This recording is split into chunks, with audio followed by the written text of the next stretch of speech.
Chapter 17, The Great Escape.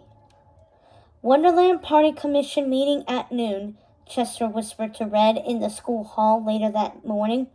She found him in the croquet lawns at lunch and sat next to him on the little bleachers made for watching matches. Is it really the Wonderland Party Commission without Ace? She asked. But no sooner had she said it than she saw Ace himself ducking out from the wooded path, hands in his pockets. Hey, he said, grinning when he jogged over. Fancy seeing you in the middle of the day. Ace, Red said, annoyed by how happy she was about to see him. What's this all about? Chester put his elbows on his knees, steepled his fingers, and looked at them both with a solemn expression. My cousin has a car in the shop. The owner brought it in yesterday afternoon and gave her 3 days to work on it. But my cousin's such a whiz that she's finishing up as we speak. That's great news, Ace said. But did the owner say we can use it? I've been wondering how all of that is supposed to work. Well, I didn't want to tell you, Chester said, but we probably wouldn't get permission from the owner, no matter whose car it was. What? said Red. What's the plan then? Chester looked a little sheepish. My cousin and I, we've taken the cars for little joyrides before, never the cars of any regular folks, he said quickly. Only nobility and bigwigs. People who could stand to be knocked down a peg, and I'll take the blame if something goes wrong. We say it was a family dispute. We'll handle it. No need to get the guards involved. Couldn't your cousin get in a lot of trouble? What if we crash it? Said Red. Getting in trouble was fine for her. In fact, she was used to it. But she didn't want to cause anyone else grief. The guards don't care about lesser Wonderland crimes anyway, Ace scoffed. And if it doesn't have to do with the Queen's bidding, they don't even pay attention. It's not her car, is it? The Queen's? Well, no, but then whose is it? Red asked. Chester grimaced. It's the Duchess's. Oof, Ace said. Red put her hands on her hips and bit the inside of her cheek, thinking. It's not ideal, she said, but if you're sure we can do this, maybe there's a way we can make it work. We don't have much time, Chester shook his head. My cousin will only have the car until the day after tomorrow. Then we'll go tonight, Ace said. Both Red and Chester looked at him in surprise. Why not? He shrugged. Sometimes things work better if you don't plan them. And honestly, we're running out of time. Once that tea ceremony happens, Red. He pursed his lips and looked her in the eyes. I don't know what's going to take place, but I have a weird feeling that you won't be able to plan a party like you can now. A shiver rippled down Red's spine. She hadn't given much thought to after her first royal decree. But how would things change then? Would her mother pull her out of school to do more for the crown? Would she even be able to see Chester and Ace like she did now? The Queen of Hearts wanted Red to have power and authority, but that never meant having sway over the Queen herself. Then we'll do it, Red said. I'll tell my mother. I'm doing some special training. I'll tell her. I don't know. I'll figure something out. Get the car and meet me on the path at 5 o'clock, okay? I'm in, Chester said. But did we ever decide how to get past the card soldiers at the border? I think I've got a plan. I just need some time. Red eyed the 3rd floor of Wonderland High and the wide bay windows of the administrative offices. Red took a deep breath, then knocked commandingly on the Duchess's door. What? A voice barked from within. Come in. Red tried the door. It was locked. She heard grumbling on the other side. Hold on. Bad enough they don't give me any servants at this ridiculous school. Had to open my own bloody door. The lock turned and the door was yanked open unceremoniously. Oh, the Duchess said when she saw Red standing there. Good afternoon, Princess Red. How can I help you? Red clasped her hands behind her back and put on the look, entering the room and surveyed it with disdain. Though it was nicer than any other classroom in the building, with oak paneling and an adequate desk before the wide windows, to one wall was a high bookshelf filled only with textbooks etiquette guides, and copies of the Queen of Hearts autobiography, The Queen of All Our Hearts. To the other wall was a tall wardrobe of carved wood. "I come with word from my mother," Red sniffed. "Who tells me you still have not replied to her invitation? Do you realize the ceremony is this Saturday? You are running out of time." "No, but, Princess Red, I put my RSVP in the mail on Friday, just as I said I would." "Well, it has not come," Red glared at her, "and so my mother requests that I deliver your reply myself, written on your own personal letterhead." "All right," the Duchess said doubtfully. "Well, if that's what it takes." "Sooner rather than later, Duchess," Red snapped.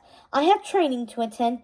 Of course, the Duchess acquiesced, flustered. She sat down at the broad desk and rummaged through the drawers. Red glanced around for a clock, but couldn't find one. She told Chester to give her 5 minutes before causing a disturbance. They would be cutting it close. Presently, the headmistress found a pad of ornate paper, each page titled "From the Office of the Duchess of Wonderland, Headmistress of Wonderland High School," and marked with the school's official seal. She scrawled a note, including what looked like an apology, then handed the pad to Red. "Will this do?" Red gave it a cursory glance and sighed. "I suppose," she said, then put the entire pad of paper, RSVP and all, into her book bag. "Oh, but my letterhead!" Crash! An enormous ruckus sounded from the hall behind them, followed by more scrabbling and thumping. "What is going on out there?" the Duchess bellowed, nervous demeanor vanishing and face blooming red. "I will have you expelled, do you hear me? Who is out there? You'll be sorry you ever enrolled at Wonderland High." The headmistress stormed out of the room. Red buffed up her cheeks and hoped Chester was as good at disappearing as he said he was. She had no time to waste. Red hurried to the wardrobe and rummaged through the clothes within heavy coats, silken sashes, even a cape, all of it in the Duchess's signature dull gray. Then Red found what she was looking for, the broad headpiece with a veil that the headmistress wore to only the fanciest of parties. She snatched it up and took the cape for good measure, rolling the fabric into a cylinder and tucking it under her arm. Then Red closed the wardrobe and slipped into the hallway. An enormous bust of the Queen of Hearts, which usually sat on a pedestal in front of the administrative offices, had been toppled to the ground and shattered. There were shards of plaster and white clay everywhere, and thankfully Chester was nowhere to be seen. Some of the other teachers had come out of their offices to survey the damage, and the Duchess was already yelling at the school janitor. "Well, did you see who did it?" she shouted. "Did you see anything? Just clean it up. No, maybe we could dust for fingerprints. On Jabberwocky, nobody tells the Queen. She'll have my head. She'll have all our heads." Red slunk through the little crowd and down the staircase behind them, though she thought she saw Chester's wide grin flash from somewhere among the faculty. At training that afternoon, after Red had shared her latest royal decree idea, a complete ban on sand, which got a lackluster, "better, but not great, darling," from her mother, she handed over the folded piece of the Duchess's letterhead. "What's this?" the Queen of Hearts frowned. "From the Duchess?" "I don't know," Red shrugged. "She asked me to give it to you today." The Queen rolled her eyes and then snapped her fingers at one of the frog butlers, who discreetly slipped her a pair of heart-shaped reading glasses. She unfolded the note and peered at it, adjusting its distance closer to and away from her face. As an apology for her late RSVP, she wants to provide you with a supplemental training session this evening and tomorrow at her duchy." "Oh, really?" The Queen of Hearts frowned. "Well, she doesn't know anything about giving a royal decree. Neither do Twee and Dora, of course. And soon you'll begin to exercise your jurisdiction over Wonderland High and the duchy, too." "So it would be good for me to start building a partnership with the Duchess?" "Bah!" the Queen barked, shaking with laughter and wiping a tear away from her eye. "Ha! No, it would be good to start putting her in her place. Teacher who's boss? Give you inspiration for the decree.